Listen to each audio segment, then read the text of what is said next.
तेलकटाह गाथा. तेलकटाह गाथा हे 100 काही आवृत्त्यांमध्ये फक्त 98 श्लोकांमध्ये लिहिलेले एक परिष्कृत आणि आनंददायक काव्यात्मक कार्य आहे. तेलकटाह गाथा म्हणजे तेलाच्या भांड्यात लिहिलेल्या गाथा, पाली श्लोक. बौद्ध पौराणिक कथांनुसार हे गाथा कल्याणी नावाच्या भिक्षूने लिहिलेल्या आहेत. कल्याणी सध्याचे केल्निया, श्रीलंका, राजा तिष्य इ.स.पू. 306 ते इ.स.पू. 307 याने आपल्या राणीसोबत कट रचल्याच्या संशयावरून उपरोक्त साधूला तुरुंगात टाकले आणि उकळत्या तेलाच्या कढईत फेकून देण्याची आज्ञा केली अशी आख्यायिका आहे. साधू निर्दोष होते, पण त्यांना ही असह्य वेदना सहन करावी लागली. उकळत्या तेलाच्या पातेल्यात त्यांचा मृत्यू झाला. परंतु मृत्यूपूर्वी त्यांनी बुद्धशासनाचा विचार केला आणि 98 स्तोत्रे गायली. या कथा काय आहेत तर जगाची नश्वरता, जीवनाची निरर्थकता आणि शांततेचे महत्त्व यावर गंभीर प्रवचने आहेत. वरील कथनात कितपत तथ्य आहे हे सांगणे कठीण आहे. होय, तेलकटागाथामध्येच त्याचा उल्लेख नाही, पण महावंशमध्ये या कथेचा उल्लेख आहे. पुढे रासवाहिनीमध्येही ही कथा आहे, त्यामध्ये तपशीलवार वर्णन केले आहे. या कथेचे वर्णन सद्धमालंकार या सिंहली ग्रंथातही आढळते. ही कथा सिंहली साहित्यात इतकी प्रसिद्ध आहे की तिच्या सत्यतेबद्दल शंका घेणे कठीण होते. तरीही तेलकटागाथाच्या मार्मिक कथा वाचून आणि त्यात वर उल्लेख केलेल्या घटनेचा कोणताही संदर्भ सापडल्याने असे दिसते की इथे साधू कल्याणिया उकळत्या तेलाच्या खास कढईत मग्न होता. या महामोहमाऱ्याच्या दुनियेत त्या उकळत्या कढईने व्यथित होऊन आपल्या अंतर्मनात असलेल्या ह्या गाथांना प्रवाहित केले, ज्याविषयी महाभारतकार म्हणाले, अस्मिन् महामोहमे कटाहे सूर्याग्निना रात्री दिवेंधनेन मासर्तुदर्वी प्रिघट्ठेनेन भूतानी कालह पचतीती वार्ता.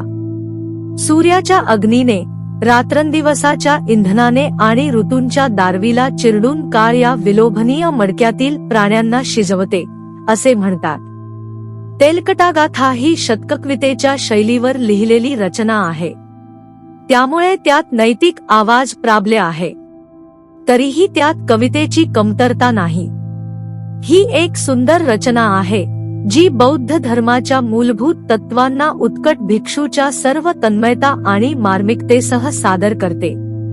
98 गाथा 9 वर्ग किंवा भागांमध्ये विभागल्या आहेत, ते म्हणजे 1. रत्नत्रय, 3. रत्नबुद्ध धर्म संघ, 2. मरणास सती, मृत्यूचे स्मरण, 3. अनित्य लक्षण, अनित्यतेचे लक्षण, 4. दुःख लक्षण, 5. अनत्त लक्षण, अनात्म लक्षणे, 6. अशुभ लक्षण, 7. दुच्चरिता दिनवा, दुर्व्यवहाराचे परिणाम, 8. चतुरारखा आणि 9. पटिच्च समुत्पाद, प्रतित्य स्मुत्पाद.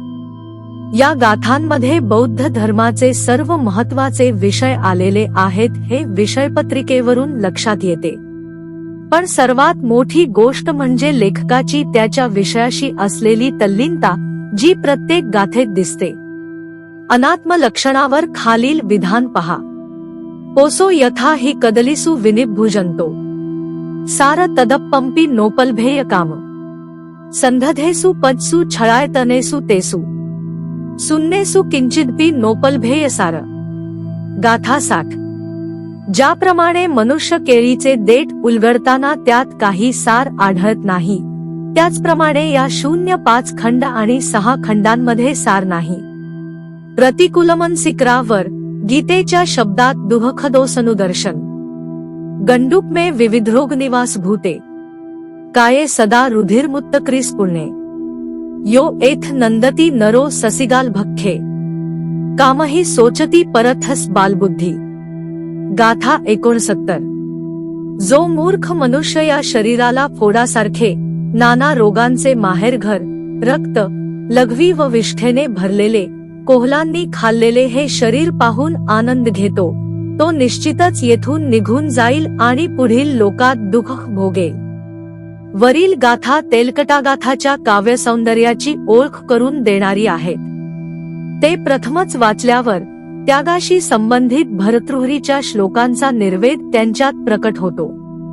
ही तिसरी गाथा भाषा आणि शैलीच्या दृष्टिकोनातून पहा. सोपानमाल ममल तिदसालयस संसार सागर मुत्तरणाय सेतू सब्बागती भय विविजित खेमग्ग धम्म नमस्थ सदा मुनीना पणित.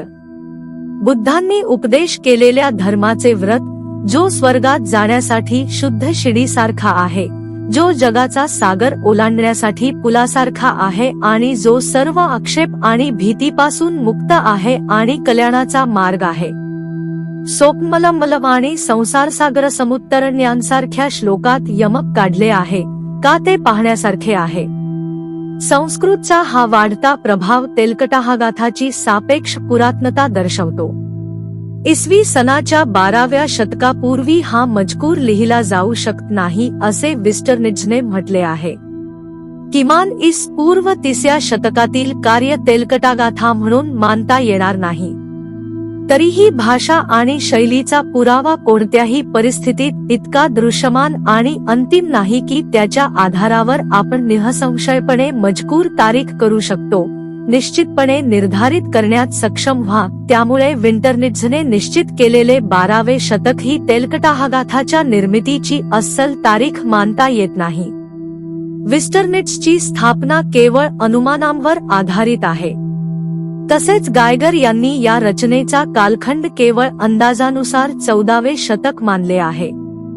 जोपर्यंत आणखी काही महत्त्वाचे बाह्य पुरावे सापडत नाही तोपर्यंत लेखकाचे निश्चित ज्ञान आणि तेलकटाहगाथाच्या रचनेचा कालावधी आपल्याला अज्ञातच राहील. भवतु सब्ब मंगल. साधू साधू साधू.